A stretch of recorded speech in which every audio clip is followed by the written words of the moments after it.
AMC and Bob Odenkirk have teamed up once again for a 40-minute comedy drama called Lucky Hank. On this podcast, we like to review the most recent installments of a different series every show. The pilot we're discussing was written by series creators Paul Lieberstein and Aaron Zelman, and has the same director as The Green Book and Dumb and Dumber. The plot revolves around a sarcastic English professor teaching unexceptional kids at an unremarkable college, frustrated with his lack of career success after living under his father's shadow all his life.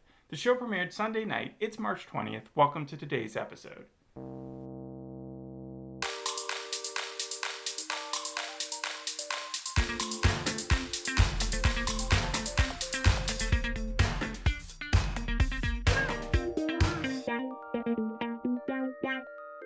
I have 4 scenarios here. 3 are true and 1 is a lie, and I want to see if you can guess which one the lie is. They're all based off of people that have worked on this show. So the first one is, as of now, Bob Odenkirk, who is in The Disaster Artist, he makes a cameo, is set to play Johnny, the main character of The Room, in The Room remake coming out soon. That's the lie.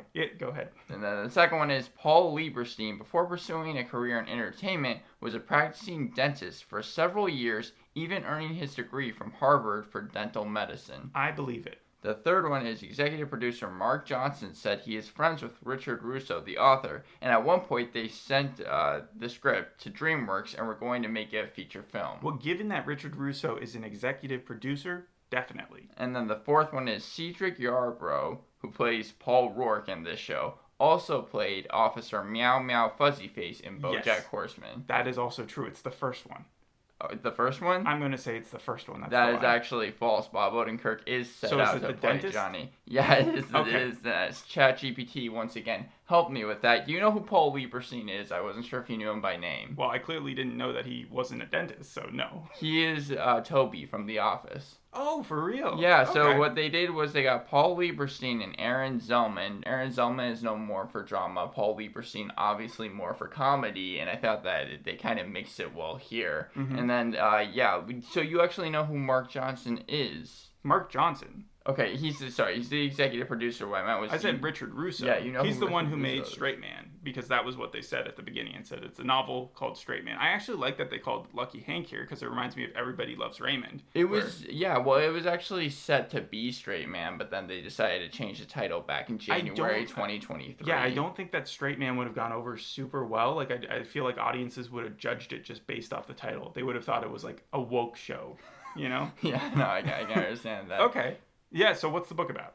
The book is based off of Russo's life, really his time as a professor, I think at Southern Illinois University and Southern Connecticut University as well. It's written in first person. I think the show actually follows it pretty closely. So his father is a famous writer as well, maybe? Because this guy has daddy issues. Yeah, no, I know. And actually, I think that his father has already been cast. He's supposed to show up later in the series. Yeah, I know. We saw a picture of him already. Let's talk about the story like this. You got Hank's storyline, and then you have his wife's storyline, his daughter's storyline, a little bit about the school. But let's just concentrate on the main one. Before we jump into it, though, do you think that this role was written for Bob Odenkirk? Oh, I think AMC definitely wanted to cast him in it.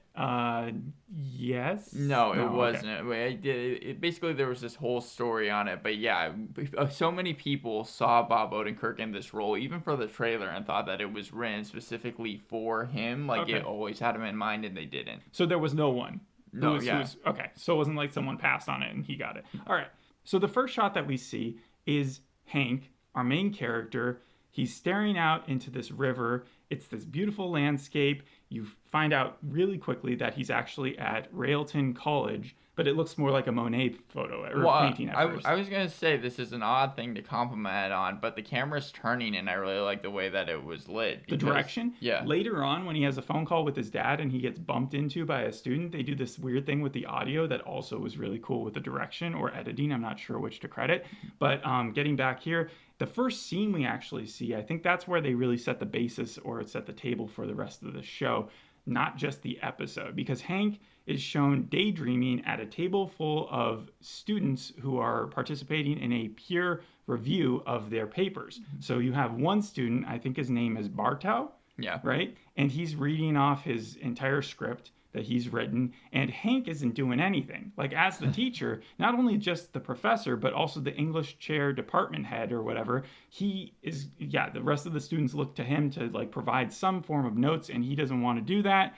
He literally tells Bartow to just look at his old notes. What did you think of that scene? I like the first scene. I thought that, like you said, it set up really well. It gave you such a good, representation of William's character. Yeah, I mean, I meant more what happened right afterwards, because this is where Hank becomes sort of the protagonist. At first, he's represented as kind of a mean dude. Like, you wouldn't want this as your teacher. But Bartow, the undergrad, doesn't actually want notes for his paper. Even though he's asking for it. Even though he uses the words criticism, he wants praise. Yeah, exactly. He wants what the other students were giving him, which is basically, you're the best writer we've ever heard. I don't understand what you're doing here. You should already be published. But Hank I have to say, Bartow's character was one of my favorites in this episode. Like how his smug persona. I don't know if I remember that many kids from college who acted that way towards a professor. I definitely remember kids getting mad at their professors. I even had a kid like march out of class once who just like stood up in class because he was so upset with the physics professor who kind of sucked. But at the same time, this took it to a different degree because obviously Bartow is a freshman and he just has this giant ego, right? So he was insulted, and so what he does is he then insults Hank about his failed career, and Hank then goes on a little rant talking about how none of the students there will achieve their dreams or amount to very much because the school's mediocre and the teachers are also mediocre. What I like about that scene, though, is that it's not just the fact that William does that. He also almost agrees with the student. He's like, yeah, I am not a good enough teacher to be able to bring out of you the good writer that you see in yourself and things like that. Like, it's almost... self-deprecation. Self-deprecation, yeah, that's the word I was going to look for. Not really modest, but just, I really enjoyed it. So you watched him go after a crappy student, and then it kind of reminded me of the newsroom first scene because it defined our main character, who in that one was played by Jeff Daniels, right, as this disabused of any hope figure. So, like, you're not going to watch a happy-go-lucky guy, right? Yeah. And we know that. And so it's easier to root for him. He kind of resembles closer to what J.K. Simmons played in Whiplash than the Ted Lasso kind of pat you on the back, give you a mental forassurance. And then also like Walter White. Walter White was actually a happier teacher, I think, than Hank is. Because Walter loved to teach, and it doesn't seem like that this is his calling as much. I would say both are just as unlucky, though, because with Walter White, if you remember, he was so strapped for cash that he had to literally work at a car wash, and then when he was working at a car wash, some of the students, like he was washing some of the students' cars. Here, William seems just as unhappy. And not only does he seem unhappy, but like it blows back on him because we're in this age of social media and this thirst for drama. So in the middle of the night, it turns out that Bartow's dad is the local weatherman. He's pretty famous. And so the story breaks about Hank's tirade in class and it gets public attention. What did you think of his middle of the night texts from all his professors? All the people calling him just an asshole and everything. Well, Gracie was the one who called him an asshole. Tony, Emily, Paul, Billy, those are the other people who work in the department. Obviously, he's the lead, but some are mad at him. Again, primarily Gracie. She hits him with the notebook that ends up getting nabbed in his nose. Yeah. You see that in the trailer. And then some of them find it funny, though. Like, Billy didn't really care that much. I don't think Tony cared too much.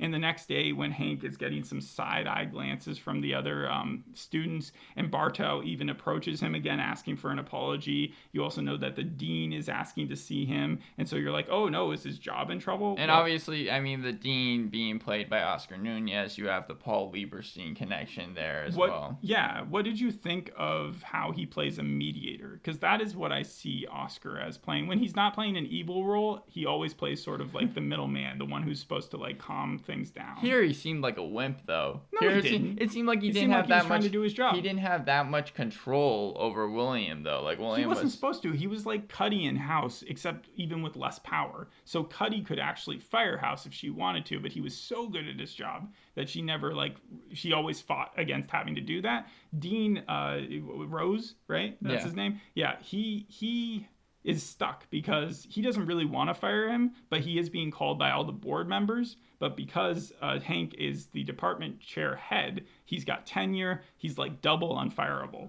right? And then we also learned that his dad, William Henry Devereaux Sr., is pretty distinguished as a writer himself and has retired at the age of 82 and has been written up on a big newspaper. But he also abandoned Hank when he was just like 14 years old. So Hank has those daddy issues that we already talked about. That just is happening on the side. But what ends up happening because of this whole blow up is that Gracie designs a coup to get Hank not fired, but kicked out or de-chaired in like Succession style. Remember in the first season of Succession when Logan was like made aware at the last second that his son was going to try to get him voted off the board? What did he do? He showed up. And he stayed there. So that's what Hank does. It was episode 5. But Hank wasn't really caring whether or not he was going to stay, whether or not they were going to kick him off. But he did want to see it happen. Just to come in here with a quick fact. Yeah. So the actress that plays Lily, Hank's wife, is actually... She's actually married to Connor Roy, or Alan Ruck, from Succession and Ferris Bueller and all those things. So yeah, not persons of interest, but there was that one show with the cameras a long time ago in like 2010. I forgot what it was called though. Anyways, so Gracie's vote goes down. He gets de-chaired, but then this is where the show becomes like predictable because we're like 30 minutes in by now, and it as soon as they say we don't know who's going to replace him, I'm like, oh, he's just going to get his job back in the next scene, and lo and behold, that's what happens. He's now technically vulnerable to firing, so he's making plans to like leave, but fortunately the next day all the teachers couldn't figure out or coordinate well enough who they wanted, so they ended up accidentally voting him back in as the main guy in kind of like a weird piece of irony. Well, there's a couple things there. Yeah. One, it seems like Hank, even though he did want to keep his job, wasn't, like you said, he wasn't too worried about it. And one of the board members just decided to vote Hank because he was just kind of doing it as a practical joke, or like a throwaway vote is what he called it. As a form of abstaining. But again, when Gracie was designing the coup to begin with, I thought that she would follow through and say, then vote me in, and I promise to do you all favors. That's what I thought she was going to do, because she says, because they wait the whole entire day before they do the vote for the next people, and I was like, okay, Gracie is obviously going to go to someone and be like, hey, I'm going to need your help here, or a couple people. Yeah, but to me, it was like just the story format. It felt like he had to keep his position there, so it just seemed as if that was what they were going to go with, where he would just unintentionally be, like, I thought Tony was going to write him in, and so would Billy. Mm-hmm. Like, I thought he would actually get the votes. Instead, it was just a fluke. The other storylines, because that's kind of where they leave it, the other thing that happens to Hank is that he plays racquetball with Diedrich Bader from Veep. But, like, that's just his friend. I think that's more set up for the future. Yeah. They have some other storylines we'll get to like that. But his wife's storyline, she's sort of the opposite to Hank, which I liked. I thought it was good for a balance between the two of them because they clearly love each other. But while Hank low-key hates his students, she goes to bat for them. Well, like, she's a principal. I wasn't sure if she was vice principal or principal, but she is the principal of her high school. Mm-hmm. And she is just much more optimistic, and she's also not afraid to call Hank out on his bullshit or for overthinking the stuff with his dad. And I did feel legitimately bad for her when he led her on, because she passed on a job to New York, which she really wanted 4 months earlier. And he led her to believe that he was now ready to go to New York if she were to look into that job. Yeah. She does exactly that so that they can move in and have like Peter Luger's and go to MoMA and all that stuff.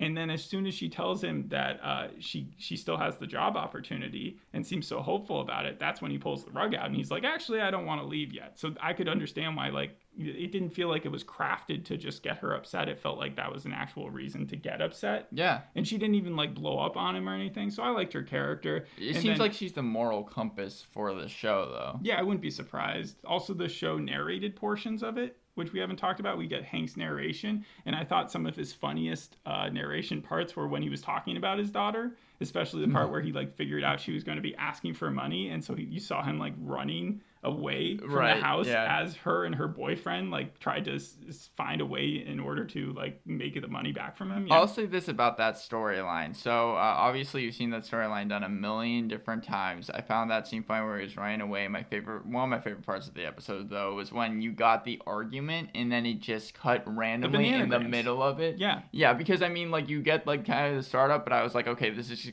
just gonna be one of the blow up scenes, and then it was like, no, they knew that you knew what was basically happening. so they just decided to cut it in the middle, and I found that pretty funny. It's also interesting that it's 40 minutes as opposed to a 60-minute pilot. I'm so used to getting 60-minute pilots now. It did feel nice to have it like consolidated and Again, it's on TV, and it's on like 3 different channels. It was shown on AMC, though. It was shown on AMC, yeah, and now I think BBC America 1 and also IFC as well. So. Okay. What do you think of the future setup? So there's a storyline where the president keeps on calling Dean, and at first we're led to believe it's because Hank might be fired, but really the dean is making it seem as if it's more about the school being in trouble for some reason, probably because of financial. I assume money-wise, yeah. I mean, that's the whole entire thing. Like Oscar Nunez, what's his actual name in the show again? Again, Dean Rose. Dean Rose, yeah. Dean Rose. He basically says, yeah, you're gonna have to get rid of 3 professors. Well, no, that was for the budget of their specific department. I think it's just a budget overall issue, though, of the school being. Yes, that's why the president is. They might even be closing Railton College. Who knows? Maybe that's what the season arc is.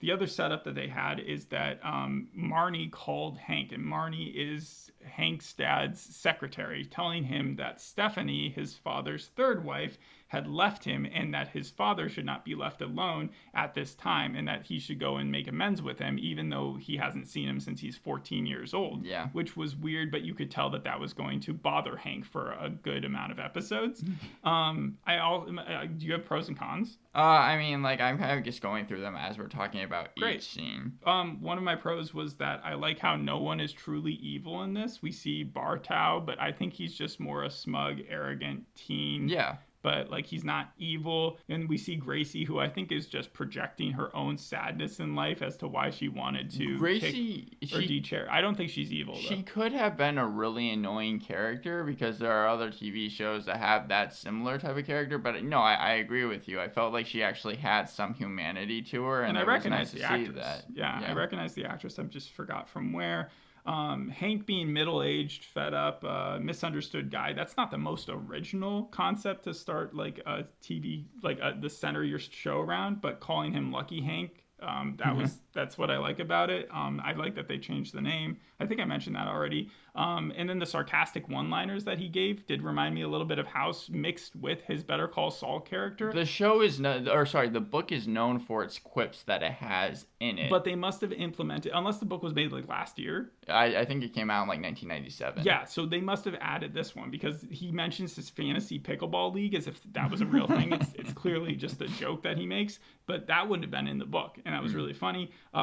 Also, the wife reminds me of the Friday Night Lights character that Connie Britton plays, partially because of the way that he was about to move for her, but then decided not to. In the Friday Night Lights show, he does end up moving for Connie Britton's character. That's not a bad comparison. I always have trouble pronouncing her name. I think it's Marielle Enos. Do you know, she mostly does dramas, like The Killing, World War Z, Gangster Squad, and Hannah, I think, as of late. So yeah, that's all I really have on her. You remember that Joel McHale show that just came out, the Animal Control one? Animal Control, yeah. Yeah. Well, in that show, they have a bunch of characters that they tried to make us feel for or tried to make funny in the first episode because it's a comedy. I feel like they did a better job making his cast of department, like the people in the English department, funnier just by their quick introduction there and giving them personalities than they were able to do in the Animal Control show. I agree with the Animal Control show just felt a lot more cliche. And then the last thing I have is that his most Better Call Saul-y moment was when he said, "You think I'm trying to get fired?" Like, he sounded like his Better Call Saul character there. I know that sounds like obviously he's not the same guy, but that literally could have been taken from one of the episodes where in the second season he was trying to lose his job at a big firm because he just was tired of it and bored of it. I give this pilot an 8. I give it an 8 out of 10 too. I know that they also ended with, I just found it funny because I recognized the song. It was a song that was used in the Suicide Squad trailer, but that was a lot more dramatic when it was used there than with this one over here. I know that when they came to Bob Odenkirk with the script, it was about 2 years ago. It was right before his heart attack. And it turned out that Mark Johnson, the producer, was scared to go to Bob Odenkirk because he was scared that he was going to reject it with all the work that he was doing on Better Call Saul. But Aaron Zelman, who has also worked on a lot of things with him in the past, decided just to go to him anyways. And then he was like, yeah, sure. He read the pilot, was really interested in doing it. And then, and also they've been trying to bring just this story to screen for 15 years. Yeah, that makes sense with you saying the book was made in 97. And again, them also trying to like make it into a movie at one point and all the different things. How did you know that Peter Farrelly directed this episode and that he was the director of Green Book? I looked that up because I was like, they have to have someone in the pilot episode that has done other things. I was going to say, yeah, he's worked as a director on things like Hall Pass, Three Stooges, Dumb and Dumber 2, and Movie 43, which he won a Golden Raspberry Award for Worst Director and Worst Picture. But then, yeah, in 2018, he turned it all around. He wrote Green Book. He got the Golden Globe Award and Best Picture for the Oscars, and also earned something I never heard about before, a Razzie Redeemer Award for that movie as well. So like you can undo. The only other person that I always will remember got a Razzie was Catwoman. Halle Berry. Halle Berry for most that role. Famous moment. Yeah. The show has gotten pretty good reviews. It has a 7.4 on IMDb, 96% on Rotten Tomatoes. The audience score is a little lower. It's at like 60%. That is a lot lower. How is it that low? I don't know. I think that when I was reading what like audience members were saying, they were just saying I think they don't like the cynicism of the main character. That was House. That's just House. Time Magazine ended their review of the show by saying Hank is no Saul, at least for now. But if you're a fan of Odenkirk and campus drama is your comfort food, then go ahead and dig in. I get that. If you're like really into his Better Call Saul character, and also, yeah, his narration wasn't always the best. Now that I think about it, it wasn't my favorite part of the show. The only part I really liked was when he was talking about his daughter that way. But like the jokes themselves and the actual action scenes that are happening, I think make the show better. Yeah, no, I agree. They shot it in Vancouver. The show was greenlit back in April 2022, and it's going to be 8 episodes. Okay. So. Well, thanks for listening. We'll see you on the next episode. Hope you enjoyed this one. Bye. Bye.